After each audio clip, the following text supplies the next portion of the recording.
Okay, I'm making this video to help you prepare for the final exam for this class. This is the final exam guide. Gone over this in class already, but let's take a look at it. Okay, so you will need to write 5 total essays. Each essay will have as its prompt a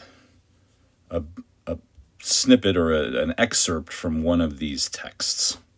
And so, you need to do 3 things, as it says here in the instructions, right? You need to identify the text, that is, provide its title, its author, if the author is known. Not all of these have authors, of course. And the word here is provenance, which is like where and when was it written. And you can be as specific as you can there, but for most of these, that's quite general. Like you would say, advice of an Akkadian father to his son, this is in ancient Mesopotamia, or if you know that this is in the 23rd century BCE, that's fine to add to, but you don't necessarily have to be that specific. For, something like Confucius in the Analects, you might say that this is written during the Warring States period, or that Confucius lived during the Warring States period, and in ancient China, after the fall of the Zhou dynasty, and before the rise of the first emperor, or something like that, right? But this was compiled later, or whatever, right? So that's what I mean by provenance. That's just the first part, and really this is the least involved. You can do all of that first thing in 1 or 2 sentences. One way that students tend to go wrong on these exams is they skip the second requirement, which is to give the historical context for the text. And this is not just, some random information about the historical context. The most important thing you need to do in this essay is connect the context with the text itself, right? So you're trying to identify the most important features of the historical context that would weigh on the information that appears in the text.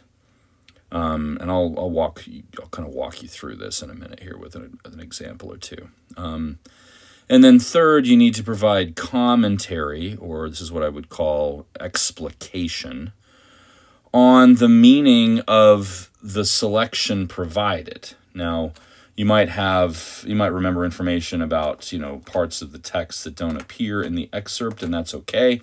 But you specifically need to look for maybe 2 to 4 points in the excerpt that is provided on the exam, right? And then these, of course, are the options for the text. Let's take a look at an example. Okay, so I've pulled up advice of an Akkadian father to his son here. What you might see on the exam would be something like, I might put this paragraph, and then put ... and then this paragraph, and this paragraph. Okay, and each of those paragraphs, contains information. This one's where he's talking about, avoid disputes, don't stand around in a public place, and, because you might witness a fight between people, and then they would draw you into this, right? So you need to discuss why the father is so concerned about his son witnessing a dispute.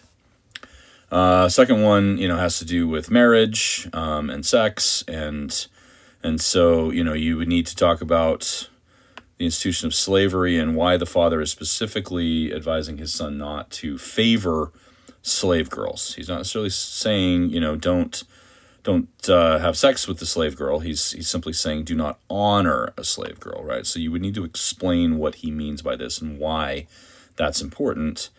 And then there's this bit about, do not marry a prostitute, but he's really talking about the Ishtar priestess, if you recall this from our discussion in class. So you need to talk about who Ishtar is. Okay, so that would be point number 3. And then there's this other one, right? My son, if it would be the wish of a ruler that you belong to him. And so this is where he's talking about the profession that he hopes his son will seek in his adult life, right? Which is probably something like an accountant. So you would need to kind of talk about that, discuss that. Okay, so each of these 4 points that we've identified needs explanation. And the explanation should come from, like, you should connect here the context with these 4 points. Like, to explain why the father is concerned about his son witnessing a dispute, you would need to talk about, the legal situation in ancient Mesopotamia and things like that. To talk about why he's worried about his son, honoring slave girls, you would need to talk about kind of social status and hierarchy and things like that. To talk about the Ishtar woman, you would need to first mention who Ishtar is and, why, and then, look at the context there to understand why the father doesn't want his son to be involved with such women. And then, this... maybe talk on this point about where the family seems to sit socially here, and so if I were working through this, and so I've just pulled up,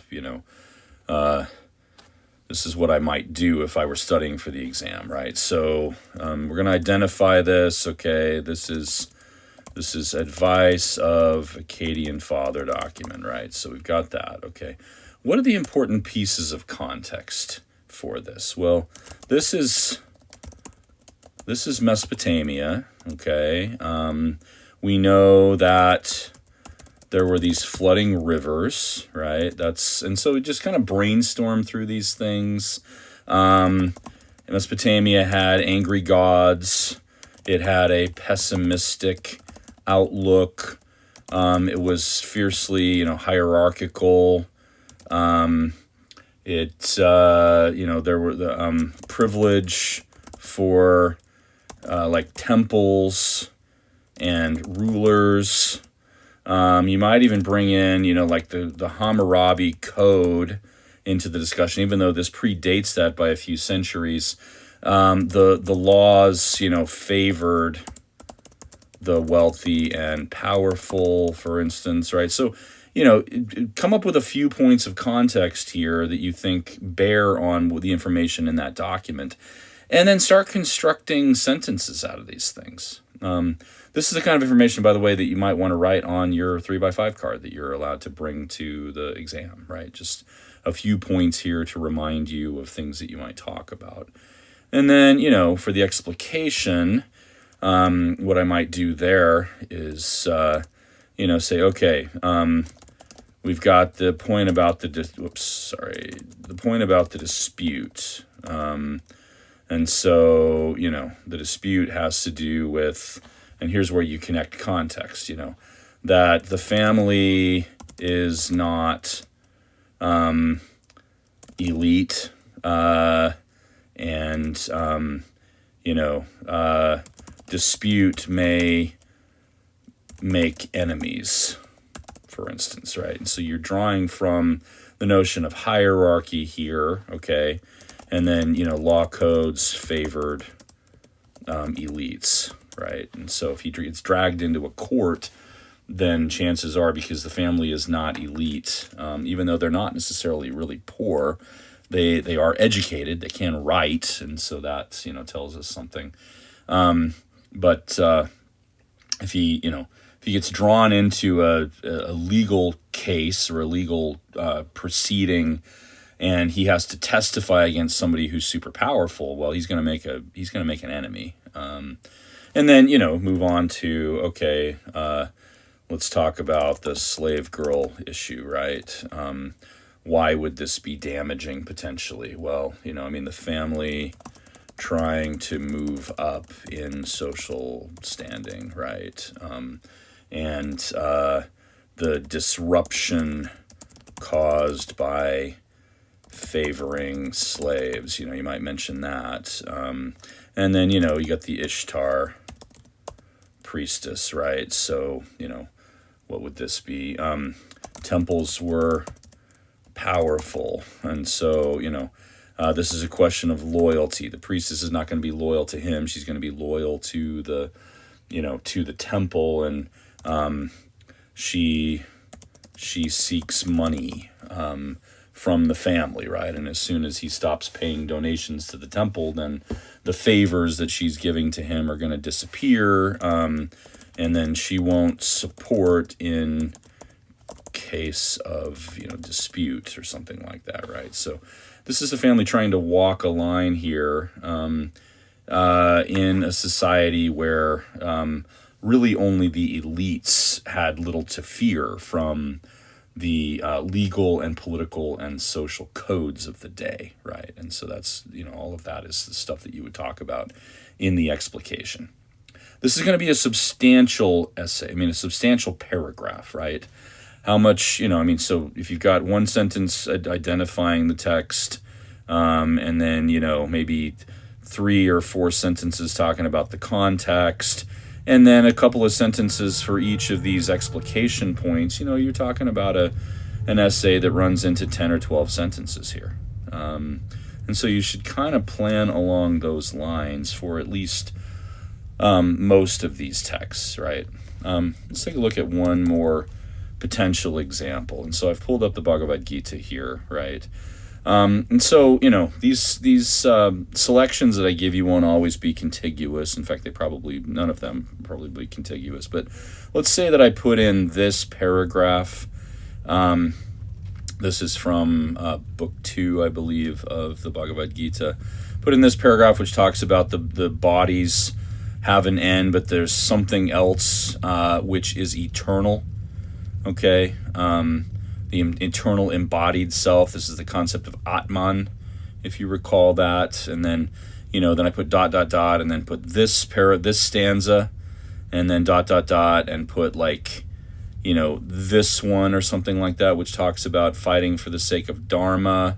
Okay, and that was your selection, right? Well, again, back to identify. Well, this is the Bhagavad Gita, which is written probably late first millennium, late first millennium BCE, early first millennium CE. It's this thing was probably composed sometime between, say, 200 BCE and 200 CE. Probably had several recensions, and took a long time to finish, right? So the exact provenance and date and things like that are uncertain in this case.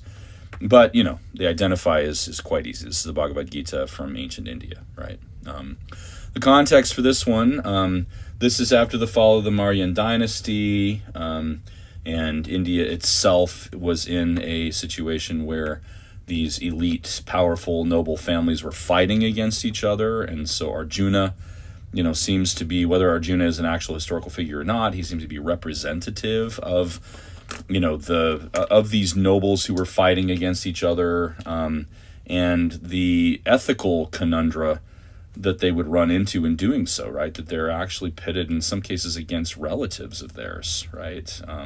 And this, of course, is what Arjuna is concerned about. But you might also, in the context, bring in the concept of the axial age. That could be a bit of context that you might want to talk about. You could talk about Ashoka the Great and the Mauryan dynasty and his attempt to create, a stable society based on the ethical teachings, some of which are drawn from Hinduism and some of which are drawn from Buddhism. And so talk about the concept of dharma, for instance, which is duty and all of that, right? And so, there was a fair amount of context that we discussed when we looked at the Bhagavad Gita.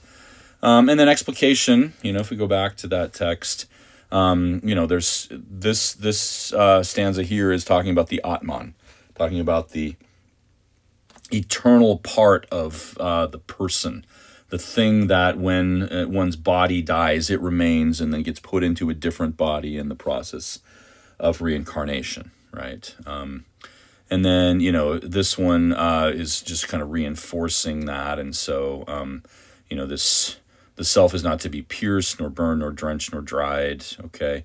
That, you maybe want to just elaborate on, this is the nature of the Atman, that it cannot be destroyed. It is eternal, and then all pervading and fixed. It's connected, right, to the sort of cosmic whole in Hindu teachings. And so that's maybe something you would talk about, and maybe even draw into a conversation about Krishna, who of course is talking here.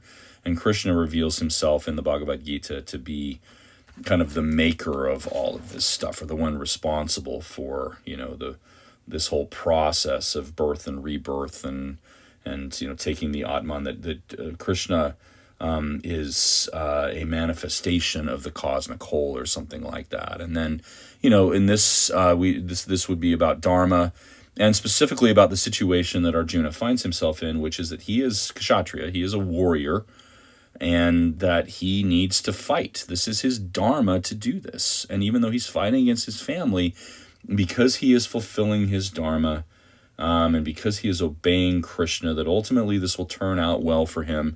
And it will even turn out well for, the people, the family members he's fighting against, whom he may kill, because they will then be reborn into something else, right? And so, this is the nature of the discussion that I want you to carry on in these essays. So hopefully that helps. Again, I think for each of these, I would try to create, maybe a sheet like this or something, where you go through the 3 parts of the essay and, try to, identify, first of all, what are the important pieces of context, and then what are some points that might come up. Look through the sorts of things we looked at when we discussed these texts, and, figure out, okay, the possibilities here for what I might see on the exam. This selection talks about this thing, and this one talks about this, and just make sure you account for all of that, so when you get to the essays, you're not surprised and you're ready to write them. All right? So let me know if you have questions. I will be around. Be happy to meet with you. If you want to reach out to me, we can set an appointment if you're unsure about something or whatever. But otherwise, I'll see you at the exam. Thanks.